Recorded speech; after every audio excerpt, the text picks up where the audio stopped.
আমি আর শুভ ভাই যাচ্ছি এখন টিভিএস সার্ভিস সেন্টারে আমার অ্যাপাচি RTR 310-এর আজকে ফার্স্ট সার্ভিস। দু ভাই ঘুগনি মুড়ি আর ডিম খেয়ে বেরিয়ে গেলাম সকাল সকাল। জানি না আজকে কত টাকার বিল হবে, তো জানার জন্য ভিডিওটা পুরো দেখবেন প্লিজ।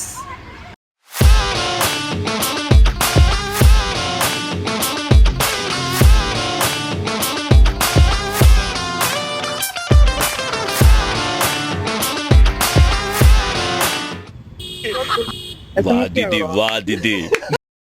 যখন আমি এই বাইকটা নিয়েছিলাম বলেছিল এই প্রিমিয়াম বাইকের সার্ভিস যেখানে সেখানে হয় না, তো দুটো জায়গার বলেছিল, একটা তোমার মহেশতলা আর একটা ট্যাংরাটা যেহেতু আমাদের ঘর থেকে একদমই কাছে, প্রায় 5 কিলোমিটারের মধ্যে আমাদের এই সার্ভিস সেন্টারটা পড়ে। আর এই টিভিএস সার্ভিস সেন্টারটা ঠিক চায়না টাউনের ভেতরে বিগ বস ক্যাফে। আমি ভেবেছিলাম প্রথমে এই বিগ বস ক্যাফের ভেতরেই হয়তো টিভিএস সার্ভিস সেন্টার, কিন্তু না, ওর পাশে যেই গলিটা আছে ওই গলিটার ভেতরে। তো ভিতরে যাবার পর প্রথমে ভাবছিলাম আর কতটা ভেতরে যেতে হবে, একদম গলির এন্ডে টিভিএস সার্ভিস সেন্টারটা বাঁ হাতে পড়ে। প্রথমবার সার্ভিস সেন্টারে গিয়ে তো নিয়ম তো আমি জানি না, আমি 9টার আগেই পৌঁছে গেছি। তো আমাকে গার্ড বলেই দেয় যে 9টার পরে আসুন, চা বিস্কুট যা খাবার সব খেয়ে তারপরে আপনি 9টার মধ্যেই আসুন।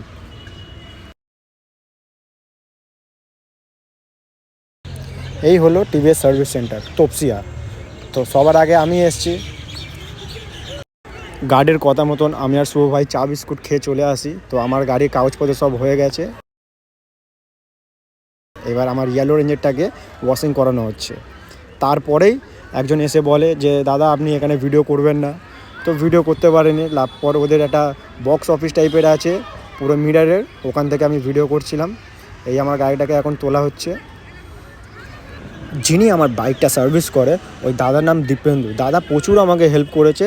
গাড়ির যে আওয়াজটা হচ্ছিল ওটা পরে জানতে পারে সিট থেকে আওয়াজ ছিল, তার আগে দাদা যা চেষ্টা করে সেগুলো চেষ্টা করে দেখেছে। তো দাদাই আমাকে সিটটা ফ্রি অফ কস্ট করে দিয়েছে, কারণ আমার 1 বছরের মধ্যে হয়েছে বলে। তো এখনও আসেনি, পার্টস অর্ডার দেওয়া হয়েছে, যেদিন আসবে সেদিন ফোন করা হবে আমাকে। তো আমার গাড়িটা পলিশ করার পর কেমন লাগছে প্লিজ একটু কমেন্টে জানিও। গাড়িটার দিকে যা লাগছে না, আমার পুরো ফিদা হয়ে গেছি। First service complete. এটা আমার ইচ্ছা ছিল track mode, sport mode on করার, সব আজকেরই করে দিয়েছে, কোনো কিছু বাকি রাখেনি। আর যা যা বিল হয়েছে ফার্স্ট সার্ভিস আমি দেখাবো সেটা পরে। কাজ অনেক কিছু হয়েছে। রাইড মোডে, আরবান মোড, রেন মোড এটা দুটো চালু ছিল। এই স্পোর্ট মোডের লুকটা দেখুন। তারপর এটা ট্র্যাক মোডের লুকটা এরকম।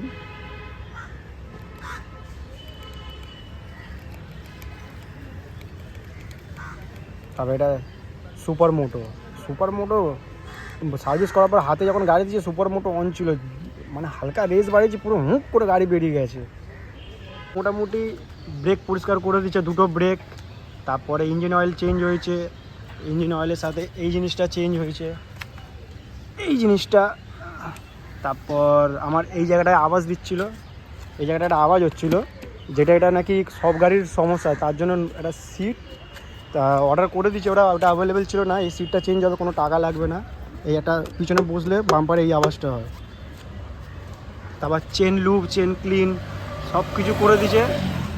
আর প্রথমে ভেবেছিল এখান থেকে হয়তো কোনো আওয়াজ আসছে, আওয়াজটা এখান থেকে হচ্ছে না। এটা পরিষ্কার করছে, গ্রিজ লাগিয়ে দিচ্ছে। তারপর গাড়ি দুরকম ক্রিম দিয়ে পরিষ্কার করে দিয়ে, মানে যা যেরকম করে সার্ভিসে।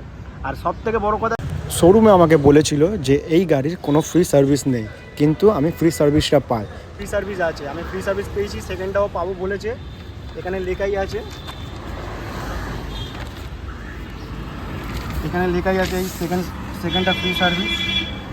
আর সব মিলিয়ে আজকে বিল হয়েছে আমার 2784। আর ওই পরিষ্কার করে এটা মানে ক্রিম লাগিয়ে পরিষ্কার করে দেওয়ার জন্য, আর যাতে দাগ ফাগ না পড়ে সেই সব করার জন্য ওটা আলাদা এক্সট্রা 250 টাকা নিয়েছে। থেকে ভালো এই গাড়ি, যেটা ভয় পেয়েছিলাম টাকাটা এবারে অনেকটাই কম লেগেছে, অতটাও লাগেনি। প্রথমে আমি আইডিয়া করে গেছিলাম 4000 টাকার মধ্যে হয়ে যাবে, কিন্তু 3000 টাকার মধ্যেই হয়ে গেছে। আর শুনে খুব ভালো লাগলো, 6 মাস পরে সার্ভিসিং। আর যাই ইঞ্জিন অয়েল মানে মোবিল চেঞ্জ হয়েছে, সেই মোবিলটা 5000 কিলোমিটার চলবে। 5000 কিলোমিটার পর চেঞ্জ হবে, আর 6 মাস পরে সার্ভিসে।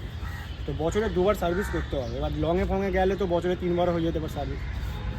গাড়ি বেস্ট, নিজের হাতে এক হাতে রাখলে গাড়ি সলিড গাড়ি। গাড়ি লংয়ের জন্য সলিড, এয়ার কুলিং আছে, গাড়ি ঠান্ডা হয়ে যাবে। স্বপ্ন আছে, কি হয়, লাদাখ যাওয়ার স্বপ্ন আছে এখন, এই গাড়িটা নিয়ে যাব। আরে হবে। চুমুদি দাও একটা গাড়িতে। হবে, স্বপ্ন পূরণ করব, একটু সময় লাগবে লাদাখ যাওয়ার, টার্গেট 2028-এ কিন্তু রেখেছি। তোমরা যদি সাপোর্ট কিন্তু করো, আরেকটা সবথেকে বড় খবর, আমরা আগের সপ্তাহে পুরুলিয়ায় যাচ্ছি, পুরুলিয়ার ভিডিওটা 1 মাসের মধ্যে চলে আসবে। এডিট করতে সময় লাগবে, 2 সপ্তাহের মধ্যে পুরুলিয়ার ভিডিও চলে আসবে। তোমরা যদি সাপোর্ট করো ঠিক আছে, তাহলে আমরা নিশ্চয়ই লাদাখ যেতে পারবো। আজকের মতন tata, bye bye. Bye bye. Next video Purulia, next video Purulia দেখা কিন্তু হচ্ছে। আমরা জানি না কতটা মজ করতে পারবো, কিন্তু তোমরা সাথে থাকবে, ঠিক আছে।